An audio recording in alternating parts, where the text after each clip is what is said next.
Hello there, my name is Crystal Mahan and I would like to thank you for taking the time to meet with me today. Telecommuting, what is it? As you can see by the definition on the slide, it states telecommuting is an arrangement between the employer and the employee where the employee enjoys flexibility in their working location and hours. The daily commute is replaced with telecommunications. Most work from a home office. Occasionally, a few will work from a coffee shop or other co-working type locations. 17.2 million full-time employees commute at least one day a month. That's up from 43% in 2004. Cisco invited a telecommuting program into their business and they saved $200 million. Cisco employees spend about 63% of their time communicating and collaborating. 40% of Cisco employees say they are not located in the same city as their manager. The average Cisco employee now telecommutes 2 days per week. 60% of the time saved by telecommuting is spent working and 40% is spent on personal time. Approximately 69% of the employees surveyed cited higher productivity when working remotely, and 75% of those surveys said the timeliness of their work has improved. By telecommuting, 83% of employees say their ability to communicate and collaborate with coworkers was the same as, if not better than, when it was working on site. 67% of survey respondents said their overall work quality improved when telecommuting. An improved quality of life through telecommuting was cited by 80% of the survey respondents. Telecommuting can also lead to a higher employee retention rate, as more than 91% of respondents said telecommuting is somewhat or very important to their overall satisfaction. Cisco employees report a fuel cost savings of $10.3 million per year due to telecommuting. When Sun Microsystems followed the same outlet as Cisco, they saved $600 million. Telework is a morale builder. Resisting it, especially when our competition offers it to their staff, damages our company morale. As you can see from the slide, there's quite an extensive list of competitors offering telecommuting options to their employees. The next slide is a list of reasons we should allow working from home, which I'm going to explain in much more detail. Real estate and office costs. Our office could save one office or cubicle space for every 3 teleworkers. That's about $2,000 per teleworker per year, or $200,000 per 100 teleworkers. With telework, AT&T saved $3,000 per office for approximately $550 million by eliminating or consolidating office space that no longer was needed. About 25% of IBM's 320,000 workers worldwide telecommute from their home offices, saving IBM at least $700 million in real estate costs. So what about relocation costs? Why move people within our company when you can move their work? Telework and some business travel are much cheaper combination than relocating staff and or replacing those that quit rather than move. What about productivity? Dozens of reputable studies have proven that teleworking 1 to 3 days per week easily increases overall employee productivity by 10 to 20%, a great way to trim overtime and related costs. Let's do the math. 5 to 10 teleworkers equates 1 free extra worker.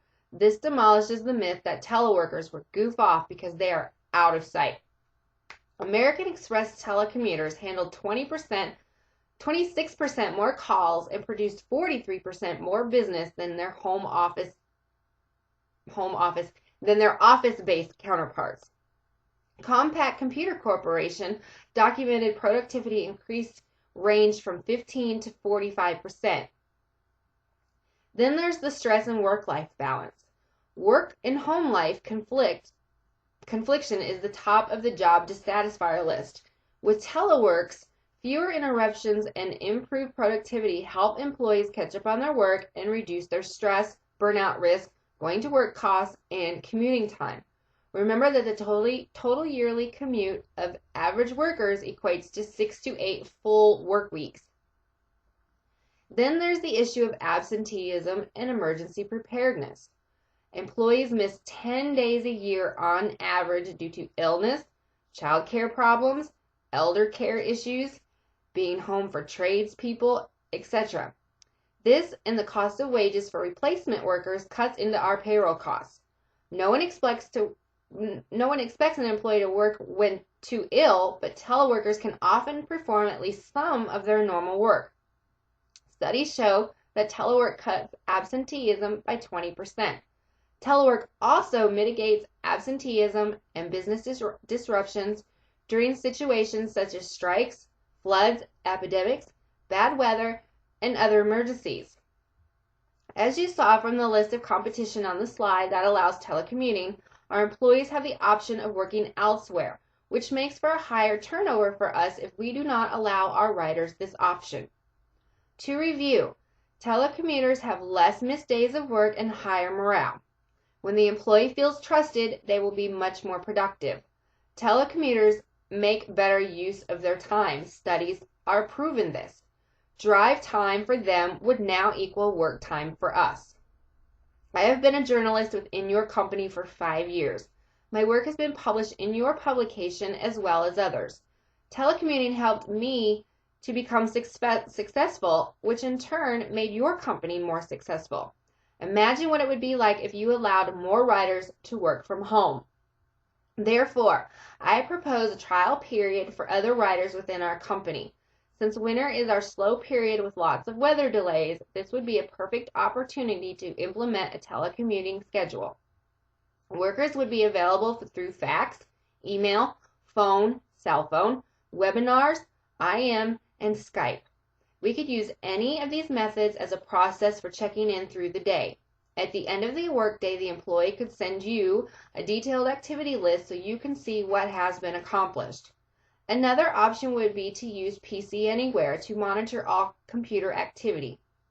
We also have the ability to supply them with remote access so they can access their work computers from home.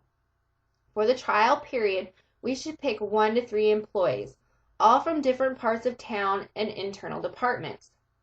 The employee would provide the office space, computer, phone, and external hard drive strictly for work, PC and internet security, as well as their own internet access.